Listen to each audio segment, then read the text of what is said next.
बिस्मिल्लाहिर्रहमानिर्रहीम, अस्सलाम वालेकुम। पाकिस्तान टुडे के साथ मैं हूं मंसूर आजम काजी। नाज़रीन, पाकिस्तान एक तवील अरसे से पूरी दुनिया को बता रहा है कि हिंदुस्तान एक दहशतगर्द मुल्क है और बिलखसूस कश्मीर में भारत रियासती दहशतगर्दी की बदतरीन मिसाल है। हिंदुस्तान और नरेंद्र मोदी की हिंदुत्वा जहनीत ना सिर्फ इस खित्ते के लिए बल्कि पूरी दुनिया के लिए दहशत की अलामत है। अमरीकी जरीदा फॉरेन पॉलिसी इंतहाई क्रेडिबल जरीदा है जिसके मौसर होने के सबूत ये है कि इसके असरात अमरीका की पॉलिसी मेकिंग पर होते हैं। फॉरेन पॉलिसी ने भारत को बेनकाब कर दिया है। अमरीकी जरीदे का कहना है कि भारत का दहशतगर्दी में मुलव्विस होना कोई नई बात नहीं। भारत दहशतगर्दी का नया चेहरा है और इसके साथ साथ आलमी दहशतगर्दी में भारत सैर फहरिस्त है। दाइश और भारतीय रवाबित दुनिया के सामने बेनकाब हो चुके हैं और इस गठजोड़ का आलमी खतरा करार दिया गया है। भारतीय दहशतगर्दी की कहानी तारीखी तौर पर दुनिया की नज़रों से ओझल रही, लेकिन अब भारत की इंतहा पसंद पॉलिसी तबाहकुन खतरा है और अगर इसका नोटिस ना लिया गया तो इसके दूर रस असरात मुरतब होंगे। इलाकाई और आलमी दहशतगर्द कार्रवाइयों में ज़्यादातर भारतीय मुलव्विस हैं। भारत में मोदी और हिंदू नेशनलिज्म को फ़रोग दिया जा रहा है और हिंदू नेशनलिज्म इंतहा पसंदी को फ़रोग दे रहा है। इस तमाम सूरत हाल पर बात करने के लिए मुझे आज ज्वाइन किया है लेफ्टिनेंट अमजद शुएब साहब ने, लेफ्टिनेंट जनरल गुलाम मुस्तफ़ा साहब ने और लेफ्टिनेंट जनरल अशरफ सलीम साहब से। नाज़रीन, इनसे बात करते हैं एक छोटी सी ब्रेक के बाद। मेरे साथ रहिएगा।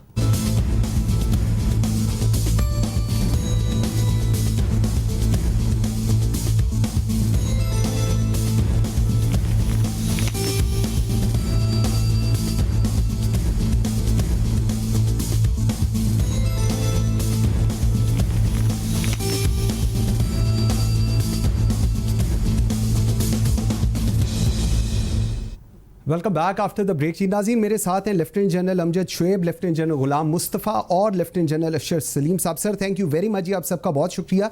जनरल अमजद शुएब साहब, सर आपसे बात का आगाज़ करता हूँ। सर, अमेरिका जरीदा जो है फॉरेन पॉलिसी, सर इसने काफ़ी कुछ हिंदुस्तान के बारे में कहा है। उसको आई रियली वांटेड कि हम ज़रा उसको डिस्कस कर लें। सर, वेरी इंपॉर्टेंटली उन्होंने बात शुरू की है दाइश के जलालाबाद जेल पर हमले ने उभरते खतरे को बढ़ा दिया है। मुख्तलिफ ममालिक में दहशतगर्द हमलों में भारतीय सरपरस्ती एक नया मोड़ ले रही है। सर, हिंदुस्तान तो क्लेम करता है कि वो तो दहशतगर्दी क्या, उनको तो पता भी नहीं दहशतगर्दी होती क्या है, लेकिन ये जो कुछ ये अमेरिका जरीदा फॉरेन पॉलिसी कह रहा है ये तो बिल्कुल उसके बरक्स है। क्या कहेंगे सर इस पे?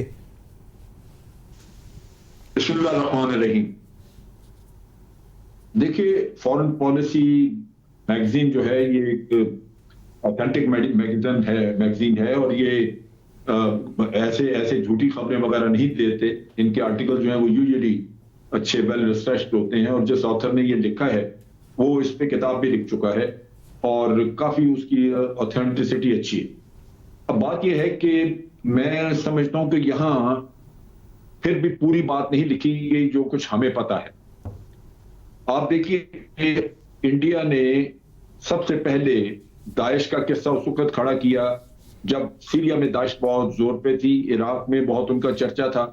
हमारी तरफ से टीटीपी भाग के जब गई अफगानिस्तान तो इन्होंने उसी में से स्प्लिंटर ग्रुप्स को लेके उमर खालिद खुरासानी की सरबराही में इन्होंने एक दाइश वहां पे खड़ी कर दी जो प्योरली पाकिस्तान के खिलाफ इस्तेमाल हो।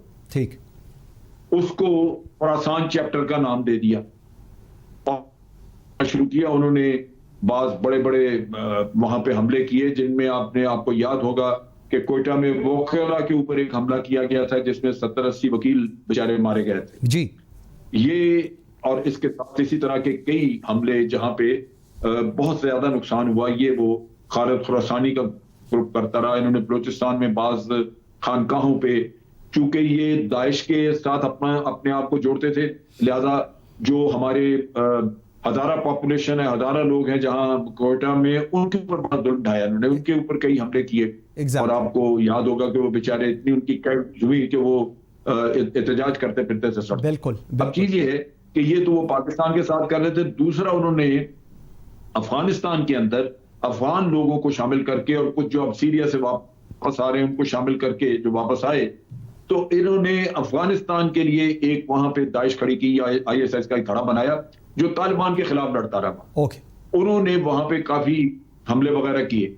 अब ये सारा अगर आप देखें तो दो मुख्तलिफ चीजें नजर आती हैं कि पाकिस्तान के खिलाफ तो उसकी दुश्मनी है, वो कर रहा है, लेकिन अफगानिस्तान के साथ तो दुश्मनी नहीं थी। मगर वो ये अफगानिस्तान में जो दाइश खड़ी की, उसका मकसद ये था कि इंस्टेबिलिटी कायम रखी जाए अफगानिस्तान, ताकि ये पीस प्रोसेस ना आगे चल सके। ठीक, तो ये उसका आपने देखा कि उसका हवाला भी उन्होंने दिया जो सिखों के एक गुरुद्वारे के ऊपर हमला हुआ। बिल्कुल जल साहब, इसी तरह इन्होंने मैटरनिटी वार्ड पे, सर उस पे मैं बिल्कुल आता हूं। वार्ड पे हमला करा। जी जी जल साहब, मैं उस पे बिल्कुल आता हूं। मैं जरा थोड़ा सा इस चीज को आगे जनरल मुस्तफा की तरफ लेकर जाऊं। जल साहब, भारत दाइश गठजोड़ की कार्रवाइयों में श्रीलंकन में आपको याद होगा ईस्टर पर बम धमाका हुआ था, वो भी, और 2017 में नए साल के मौके पर तुर्की के क्लब पर भी हमला दाइश और भारतीय गठजोड़ का हाथ था। सर, ये पूरी दुनिया के अंदर दहशतगर्दी की जो अलामत अब इस वक्त Hindustan as per this report है, तो इसको अब केटर डाउन कैसे किया जाएगा जी? जी जनरल गुलाम मुस्तफा सर। जी ओके, जनरल सलीम साहब आपके पास आता हूं sir. Same question to you sir, अब इनको केटर डाउन कैसे किया जाए, जरा ये बताइएगा जी। देखिए जी, जिस तरह जनरल अमजद साहब ने फरमाया कि दाइश का बेसिकली जो वजूद बना है वो सीरिया की जंग से बना है, और सीरिया की जंग में जो भी किरदार थे उन्होंने इसको वहाँ पे बनाया। ओके, और इसमें बाद रिपोर्ट्स के मुताबिक उसमें मुसैद का बहुत हाथ है। उसके बाद ये जब आ गई है इराक़ में आए ये लोग, तो इराक़ में आपको मालूम होगा कि वहाँ पे बाज़ ख़बरें आती थीं कि इंडियन इंटेलिजेंस के लोग वहाँ पे जाके दाइश के लोगों से मुलाकात करते रहे। ठीक, इन्होंने वहाँ पे जाके मुलाकात करके इन्होंने अपने बंदे उसमें घुसाए। ओके, अब बात यह है कि दाइश जो है इसने कभी स्वाय मुसलमानों के किसी के ऊपर हमला कभी नहीं किया। जब भी इन्होंने अटैक किया है, इन्होंने खा वो इराक़ में हो, खा वो सीरिया में था, या अफ़गानिस्तान में था, या पाकिस्तान में था, वो सारे अटैक मुस्लिम्स के ऊपर किए हैं। इससे क्या चीज़ जाहिर होती है कि इसके पीछे कौन हो सकता है? अच्छा, अभी आप इंडिया का देख लें रोल। इंडिया ने क्या किया है? अब हम सुन रहे हैं कि जी दाइश इंडिया में भी वजूद आ गई है, इसका वजूद आ रहा है। फिर हम ये भी देख रहे हैं कि जी दाइश कश्मीर में उस पे भी आ गई है जी। अब बात यह है कि ये सारे का सारा धंधा इन्होंने किया है। जो असली मुजाहिदीन हैं, जो असली लोग जद्दोजहद करने वाले लोग हैं, उनके अंदर अपने लोग डाल के उनको फेल किया जाए। बिल्कुल ठीक। तो इंडिया का मेन मकसद दाइश को बनाने का यही था। ठीक। अब बात आपने कहा जी इसको कैसे कैटर किया जाए। देखिए, दुनिया सारी अब इसको रिकग्नाइज कर रही है। ये आर्टिकल इटसेल्फ, ये फॉरेन पॉलिसी का आर्टिकल, ये बहुत सीरियसली लिया जाएगा मेरे ख्याल में। अमेरिका के अंदर, बाकी वेस्टर्न वर्ल्ड में और बाकी दुनिया में जहाँ जहाँ पे भी इंटेलेक्चुअल्स इसको देखेंगे, लोग इसको देखेंगे, वो इंडिया का चेहरा पहचान लेंगे कि इंडिया कर क्या रहा है। ख़ास तौर पे इंडिया में ये जो बीजेपी की गवर्नमेंट आई है, आरएसएस का चेहरा है बेसिकली। ये बीजेपी को छोड़ दें। और आरएसएस का पर्पस क्या था?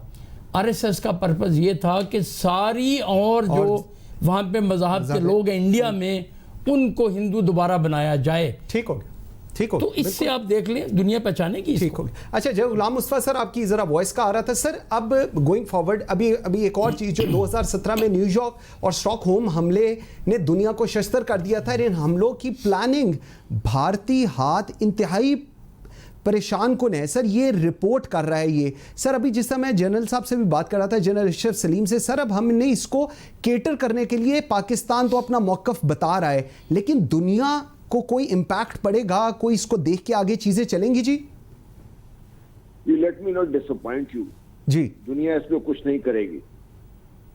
ये अमेरिकन जरीदे ने तो आज छापा है। आपका क्या ख्याल है कि CIA को और मुसैद को पता नहीं है इस चीज का जो कर रहे थे, जो मिलकर कर रहे थे? दाइश की क्रिएशन का मैं जनरल असोसिएशन में बताया आपको। देखिए, भारत तो शुरू से ही पाकिस्तान की सालमियत के खिलाफ काम कर रहा है पहले दिन से ही। नंबर 2, भारत तो अपने आप को एक आलमी ताकत के तौर में बनवाना चाहता है, और उस वक्त ख्याल ये है कि हम किसी हद तक भी जाने चाहिए हमें इसके लिए। और नंबर 3, जी ढोल साहब है, उन्होंने तो बड़ा वाज़ेह ढोल कह दिया था कि हम ये काम करेंगे, पर मुझे इसमें कोई शक नहीं। दूसरा, देखिए दुनिया इसको, भारत को क्यों नहीं रोकेगी? इस वक्त दुनिया पे जो गलबा है वो है मगरबी ताकतों का, led by United states of America, ठीक, जिसमें बरतानिया, फ्रांस, ये सारे शामिल है। इन सब का है क्या, ये 3 एक्सट्रीमिस्ट माइंडसेट्स जो हैं इस दुनिया में इस वक्त मुत्तहिद हो गए हुए हैं। और उसमें सबसे पहले तो हम देखिए ये जो हिंदू ज़ायनिज्म है, हिंदुइज्म बाय इटसेल्फ डिस्क्रिमिनेटरी भी है और इसमें दहशतगर्दी और इसमें जुल्म और वायलेंस इसका एक हिस्सा है हिंदू मत का। ठीक। नंबर 2 आप देख लीजिए ये ज्यूइश ज़ायनिज्म है, वो इजराइल सब उसकी जानते हैं। इन सबसे ज्यादा खतरनाक जो क्रिश्चियन ज़ायनिज्म है, जो अमेरिका में प्रभाव चढ़ रहा है, जिसको आप व्हाइट सुपरमेसिस्ट कह लीजिए, कुछ भी कह लीजिए, न्योकॉन्स कह लीजिए, ये तीनों का गठजोड़ इस वक्त काम कर रहा है। इसलिए अगर ब्राह्मण ज़ायनिज्म आपको नंगा होता हुआ नजर आएगा तो दुनिया इसमें कुछ कहेगी नहीं, पर पता डालने की कोशिश करेंगे। बिल्कुल ठीक। इसलिए कि दुनिया ने अपने टारगेट बड़े वाज़े किए हुए हैं। पाकिस्तान एक निशाना है उनका, वो इस खित्ते में खुदा न खास्ता अगर पाकिस्तान ना होता तो आप अंदाजा कीजिए कि दुनिया कहां पे कहां खड़ी होती है इस वक्त। एब्सोल्युटली। अगर चीन मजबूर होकर निकला है, अपने बॉर्डर से आगे निकला है, तो चीन की मजबूरी है ये आपको देखिएगा कि चंद अरसे में कुछ बाद ये भी आपको वाज़ेह हो जाएगा, जो चीनी मुसलमानों के अंदर अनरेस्ट क्रिएट किया गया था, वो भी भारत का बहुत बड़ा एक हथियार था जो पाकिस्तान के खिलाफ इस्तेमाल होना था। ठीक। आप देखिए बार बार, तो ये भारत के जो अज़ाइम हैं, ये अगर हमारे जो लिबरल जो बात करते रहते थे हमेशा पाकिस्तान को इल्जाम ठहराते थे। Exactly. और हमारे 3 वक्त जो प्राइम मिनिस्टर साहब हैं उन्होंने फॉरन, चाहे वो बॉम्बे हो, चाहे वो कश्मीर का कोई मसला हो, जिस जगह वो फॉरन उन्होंने जी हाँ जी सॉरी ऐसी जीता होना है। हाँ। तो हर एक जगह तो हमने खुद अपना हाथ खड़ा करके अपने आप को फांसी पे लटकाने की कोशिश की है।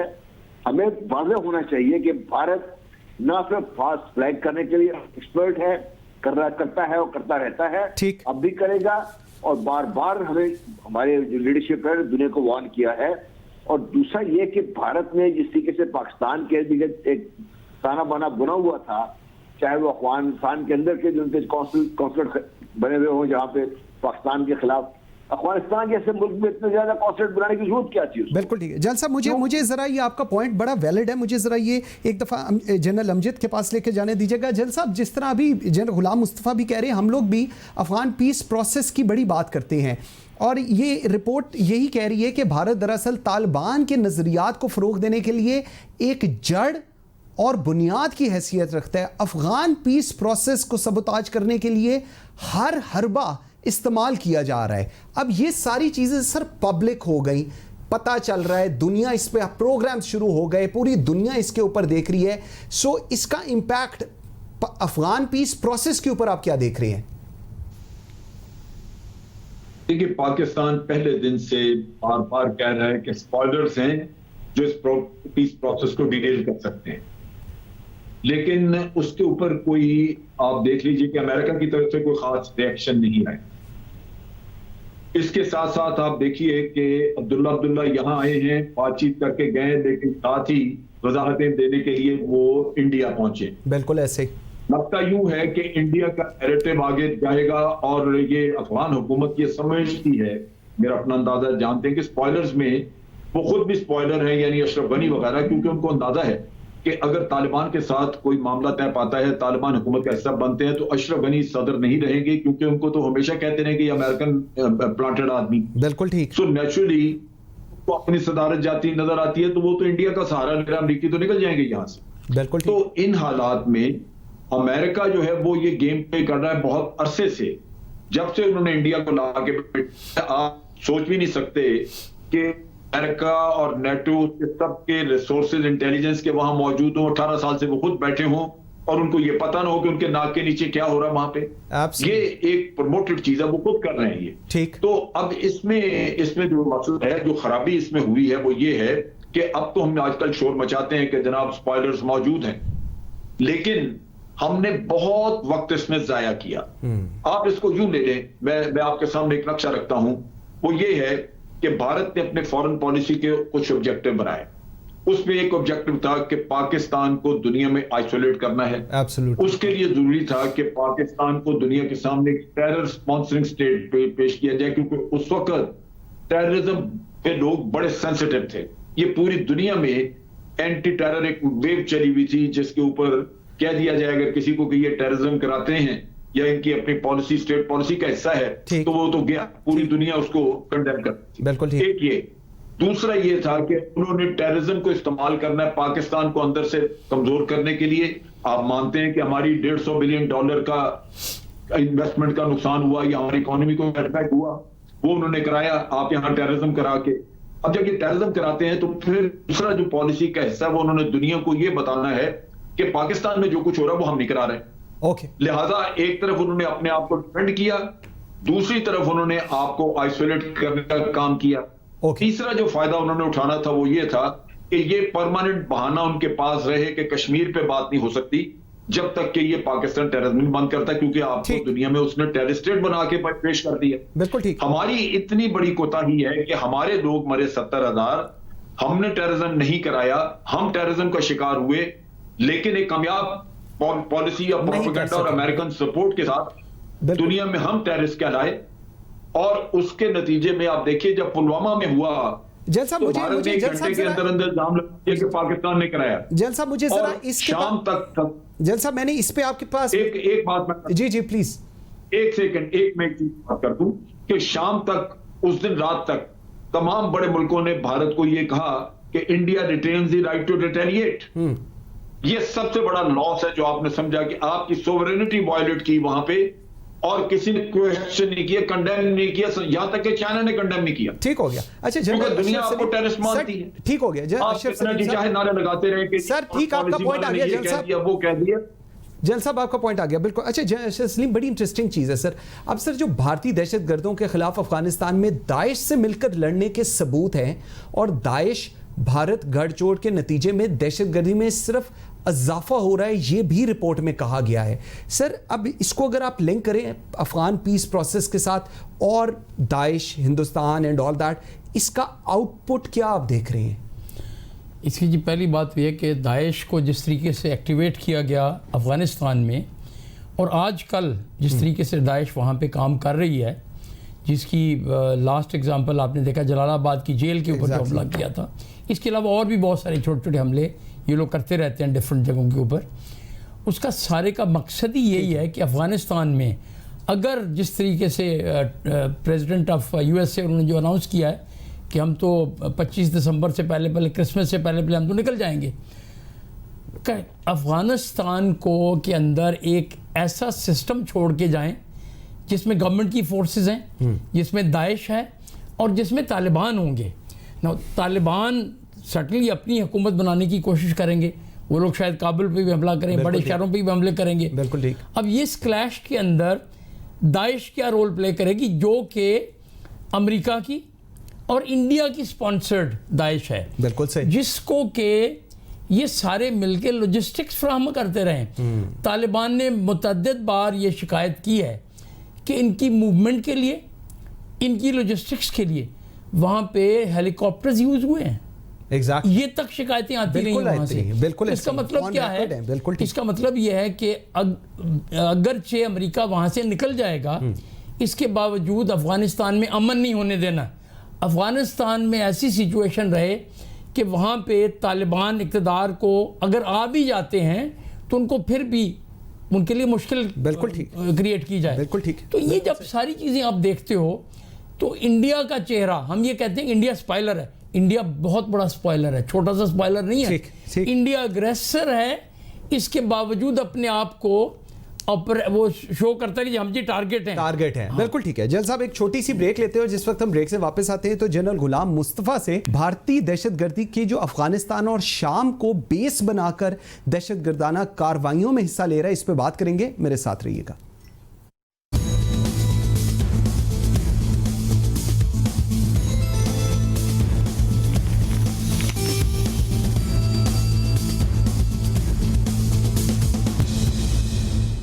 Welcome back after the break. जी जनरल मुस्तफ़ा, आपसे सर मैं ज़रा कश्मीर पे जो इन्होंने कहा है, कश्मीर में भी भारत ने इन्हीं दहशतगर्द अनासर के ज़रिए एक किरदार अदा किया है। भारतीय दहशतगर्द ग्रुपों की सरपरस्ती की भारत, पाकिस्तान और अफ़गानिस्तान में नेटवर्क्स पर रवाबित के सबूत भी मिले हैं।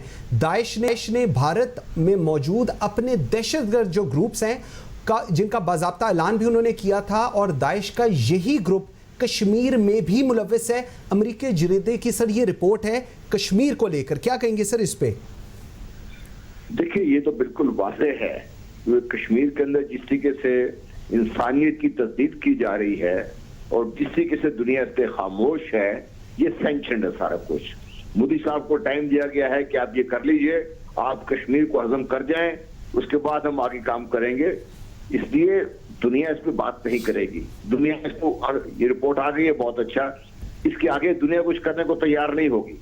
पाकिस्तान का काम यह है कि एक सफारती मुहिम के जरिए और इसको बाकायदा एक मिशन के तौर पे लेके निकले हमारे वजीर खारजा, और पूरी दुनिया में एक एक जगह पे एक एक इंस्टीट्यूशन में जाके में ये बताना पड़े तो बताएं। हम हमारी जो भी हम कर सकते हैं वो करें, ताकि दुनिया को इसके बारे में पूरी तरीके से वाज़ेह किया जा सके कि इसका नतीजा क्या होगा।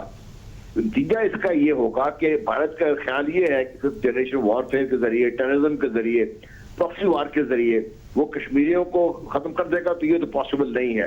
तो कश्मीरियों ने तो इनका नाको चने चबा दिए हुए हैं। बिल्कुल सही। ना खासा पाकिस्तान को नुकसान पहुंचेगा वो भी इम्पॉसिबल है, क्योंकि पाकिस्तान के अवाम भी मुस्तैद हैं इसमें। इससे आगे बड़ी बात ये होगी, जिस आज आर्मी चीफ ने बात की है कि ये बड़े खून खराबे की तरफ जाएगी, और प्राइम मिनिस्टर ने जैसा पहले वादा कर दिया था कि आप बिचाते बिचाते दुनिया को ले डूबेंगे। ये वक्त ये है कि पाकिस्तान इस बयानियों को लेकर, जो हिटलराना अंदाज है, ये जो नाजिस्ट लोग हैं, ये फैसिस्ट भारत ने दुनिया में बेनकाब हमें करने पड़ेंगे, बार बार हमें ये बात करनी पड़ेगी, हर इंटरनेशनल फोरम पे लेके जाना पड़ेगा। पाकिस्तान को सारे जो अपने किया गया उस पर रिविजिट करके दुनिया में इंटरनेशनल कोर्ट में पाकिस्तान को बताना पड़ेगा, क्योंकि जो भी बड़ा वाकया हुआ है भारत में, उसमें पाकिस्तान तो कभी मुलव्वस नहीं था, बल्कि भारत के अपने जो उनके करने वाले थे उन्होंने इसको बेनकाब किया। चाहे वो पठानकोट का हमला था जो रिसेंट पास में हुआ, जिसके हमने फौरन आके यहाँ एफआईआर दर्ज करा दी, चाहे वो बॉम्बे था, चाहे समझौता एक्सप्रेस का था, चाहे ये जो कश्मीर में जो हो रहा है, जो अफगानिस्तान में जो किया जा रहा है, ये बड़ा वाज़ेह है। और जिस तरीके से दौलत बेग ओल्डी को एक टेररिस्ट कैंप के जरिए इस्तेमाल किया जा रहा था, दलाई लामा के साथ ये जो बुद्धिस्ट आ गए थे तिब्बत में यहाँ से, सर। पहले सीआईए को, सुन लीजिए मेरी बात, सीआईए उनको ट्रेन करता है, अब भारत ने उनको टेक ओवर कर लिया है और उनको इस्तेमाल करा चाहे नहीं खराब। तो पाकिस्तान को चूंकि मानदत है, पाकिस्तान को इसमें बहुत अग्रेसिव रोल प्ले करना पड़ेगा, और इस तरीके से हम एक रिपोर्ट पे चुप करके बैठ नहीं सकते। कश्मीरियों के लिए पाकिस्तान को खड़ा होना पड़ेगा, क्योंकि वो कश्मीरी पाकिस्तान की जंग लड़ रहे हैं। मैं तो कश्मीरी कहता भी नहीं हूँ, वो तो पाकिस्तानी है जो पाकिस्तान की जंग लड़ रहे हैं। बिल्कुल ठीक है, ये मौका है पाकिस्तान के लिए, इसको इस्तेमाल करना चाहिए। बिल्कुल ठीक है। जैन साहब, थोड़ा सा मैं जनरल अमजद आपकी तरफ आता हूँ सर, उसके बाद हमने फैटफ पर आना है सर। एक बड़ी इंटरेस्टिंग चीज जो उन्होंने बताई है कि भारत खित्ते में दहशतगर्द कार्रवाइयों में मुलव्वस रहा और दाइश के जरिए मजहबी ग्रुपों खुसूसन नौजवानों को इस्तेमाल कर रहा है, बल्कि अब भारत और दाइश आलमी मजहबी तहरीक के जरिए इंतहा पसंदी फैला रहा है। सर ये बहुत बड़ा एक चीज है कि पूरी दुनिया को through their youth they are engaging, और उसके बाद एक मैनेज क्रिएट करने की कोशिश की जा रही है पूरी दुनिया के अंदर। सर शॉर्टली बताइएगा, आगे इसके बाद चले जी। देखिए, हम दुनिया का कह सकते हैं मुख्तलिफ जगहों को थोड़ा बहुत, लेकिन भारत का फोकस जो है वो अफगानिस्तान और पाकिस्तान ही है, क्योंकि यहाँ पे उनके स्ट्रेटेजिक इंटरेस्ट मौजूद हैं, और ये वो जगह हैं यहाँ पे अमेरिकन उनको इग्नोर करते हैं उनकी कार्रवाइयों को। दुनिया में किसी और जगह करें, यूरोप में इधर उधर, उसका मसला बन सकता है। ये हो सकता है कि ये मुस्लिम वर्ल्ड में कहीं कराएं तो वो कोई इनको पॉइंट आउट ना करे, लेकिन अफगानिस्तान और पाकिस्तान के अंदर जो कुछ होता है वो उसमें अमेरिका ऑन बोर्ड है। लिहाजा अमेरिका ये एक फुट प्रो कर रहा है, ये यानी जो आप कह दीजिए कि उनको यूज करना चाहते हैं भारत को चाइना के खिलाफ, उस क्वाड का हिस्से के तौर पे, और उसके लिए रियायत जो दे रहे हैं इधर, वो पाकिस्तान के खिलाफ जो कुछ करना चाहता है उसको इजाजत है कि आप करें। तो ये वो चीज है। सो फोकस उनका मजहबी जमात, मैंने आपको जैसे बताया कि जो हजारों लोगों के साथ जो कुछ किया कोयटा में, ये मजहब की बुनियाद पे ही सारा कुछ हुआ वहां पे। इसी तरह बाज खानकाहों पे, बाज मस्जिदों में हमले हुए हैं। बलूचिस्तान में आप देखिए कि वहां पे खानका के ऊपर हमला किया गया। तो ये चीजें जो है ये मतलब हर तरह से भारत इस्तेमाल कर रहा है मजहबी ग्रुपों को भी, तभी ये खुरासान चैप्टर खोला गया। बिल्कुल ठीक है। जय अशरफ सलीम सर, आपकी तरफ आता हूँ सर। फैक्ट ऑफ पे हम जरा बात कर लें sir. Pakistan has complied to almost everything which has been advised by fact.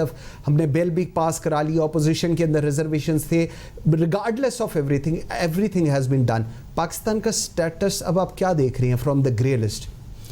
देखिए जी, बात यह है कि फैक्ट ऑफ पाकिस्तान के ऊपर एक इम्पोज किया गया है, इसमें इंडिया कंप्लेनेंट था। मेरे ख्याल में उससे बड़ी चीज़ें जो हमारी कोताहियाँ हैं, ख़ास तौर पे फाइनेंशियल सेक्टर में, ठीक, हमारे यहाँ भी होता रहा है, there have been money laundering, आगे पीछे पैसा जाता रहा है, बाहर अंदर आता रहा है पैसा, ये चीज़ें इससे ज़्यादा इंडिया में हो रही हैं। बिल्कुल ऐसे। वहाँ पे क्यों नहीं है? पाकिस्तान को भी चाहिए कि इंडिया को फैट ऑफ में लेके जाए। बिल्कुल ठीक। जहाँ तक तल्लक है पाकिस्तान के ऊपर इसका इम्पैक्ट क्या होगा, मेरे ख्याल में कुछ चीज़ों में तो बहुत अच्छा इम्पैक्ट होगा कि हमने अपनी चीज़ें, बहुत सारी चीज़ें दुरुस्त कर ली, हमने अपने अकाउंटिंग प्रोसीजर दुरुस्त कर लिए, हमने मनी लॉन्ड्रिंग के ऊपर बहुत सारी चीज़ें ठीक की। ठीक, यहाँ पे हो रहा था टीटीज वाला केस चल रहा है, बेनामी अकाउंटों वाली बातें हो रही हैं, कुछ हो रहा है, पैसे बाहर गए पाकिस्तान से, ये सारी चीज़ें होती रही हैं। इसके ऊपर हमें कुछ करना पड़ेगा और बहुत सारी चीज़ें अच्छी भी हुई हैं, लेकिन बहुत सारी चीज़ें जानबूझ के प्रेशर के टैक्टिक्स के तौर पे हो रही हैं कि पाकिस्तान को उन्होंने रखना ही है, कम से कम ग्रे में रखेंगे, ग्रे में नहीं तो ब्लैक का थ्रेट हमेशा देते रहेंगे। ठीक, तो इस तरीके से ये एक किस्म का पॉलिटिकल मैनिपुलेशन का भी एक तरीका है। तो FATF is not all that innocent instrument, FATF is a very very potent political instruments which is use in the shape of financial, वो बात करके कि जी डिफरेंट तरीकों से फाइनेंस ठीक नहीं है, टेररिज्म को, इंडिया हमारे से ज़्यादा टेररिज्म को फाइनेंस करता है, हमने तो कुछ भी नहीं किया। ठीक। जय गुलाम मुस्तफ़ा सर, मुझे एक चीज़ बताइएगा, जिस तरह अभी ये बात हो रही है sir, complying to fact of is one thing, जो ये रिपोर्ट आई और 2 हफ्ते पहले हमने प्रोग्राम भी किया था, उसमें हिंदुस्तान के 44 बैंक हैं which have been used for money laundering, जहां पर और जहां जहां उसकी पूरी ट्रेल तक हमने we have discuss everything. Sir, why today Hindustan का नाम ब्लैक लिस्ट नहीं किया जा रहा और ना ही उस पर डिस्कशन हो रही है? ट्रेंड बिल्कुल चल रहा है और पाकिस्तान का नाम ग्रे लिस्ट से निकलने के लिए भी अभी पाकिस्तान को बहुत कुछ करना की जरूरत भी है और कर भी रहा है। जी जी, जय गुलाम मुस्तफा। बात करो कि this is basically A political instrument being used against Pakistan. ठीक है, इसकी आड़ में बहुत कुछ किया जा रहा है पाकिस्तान का। Why Pakistan specifically? ठीक, देखिए पाकिस्तान का जुराइम क्या है। नंबर 1, पाकिस्तान का जोग्राफिया, जो इसकी स्ट्रेंथ भी है, जो इसका जुर्म भी है। नंबर 2, पाकिस्तान का इस्लामी तशख्खुस। ये 91-92 में वाशिंगटन पोस्ट ने बड़ा वाज़ेह कह दिया था कि हम चूंकि कम्युनिज्म को शिकस्त दे चुके हैं, अब अगला हमारा दुश्मन कौन है? इस्लाम। वाशिंगटन पोस्ट की बात कर रहा हूँ। बिल्कुल सही। तो पाकिस्तान का एक इस्लामी तशख्खुस। और तीसरा बहुत बड़ा जुर्म ये है, एक इस्लामी मुल्क जो खित्ते के, जिस दुनिया के इस वक्त पिवट है, चाहे वो आपके पावर की बात करें, आप जो पावर गेम्स हो रही है, या जो आप बाकी बात कर रहे हैं, कनेक्टिविटी की बात कर रहे हैं, पिवट है पाकिस्तान, और ये एक न्यूक्लियर पावर भी है। ठीक, अब इस सारे को किस तरीके से खत्म किया जा सकता है? नंबर 1, पाकिस्तान को इक़्तिसादी तौर पर इतना कमजोर कर दिया जाए कि पाकिस्तान कुछ कर ना सके। नंबर 2, पाकिस्तान को हर तरीके से दहशतगर्द साबित करने की कोशिश की गई, पाकिस्तान पे ये बड़ा इल्जाम लगा के खड़ा कर दिया जाए, पाकिस्तान का दिफा ना कर सके और ना करना चाहे। नंबर 4, जो सबसे बड़ा और खतरनाक चीज है, जिसकी तरफ आर्मी चीफ ने भी इशारा किया है, पाकिस्तान के अंदर से ऐसे लोगों को खरीदा भी किया है और कुछ अनजाने में वो शिकार होकर, आप देखिए टारगेट क्या उनका, खास प्रोपेगेंडा चल रहा था। मैंने अभी तक वो जो थे यूजुअल सस्पेक्ट्स, उनसे ना भारत के खिलाफ बात सुनी है, ना ही जो भारत के टेररिज्म के बारे में जो बात कह रही है, उन्होंने इसकी तरफ कोई बात की। आई एम सॉरी, मेरा जी टाइम बिल्कुल जल साहब आउट हो गया जी। जल साहब, थैंक यू वेरी मच जी, very grateful to all of my panelist. नाज़रीन, आज के लिए इतना ही। मुझे मंसूर आजम काजी को इजाजत दीजिए, बशर्ते ज़िंदगी। आपसे मुलाकात होगी कल। अल्लाह हाफिज़।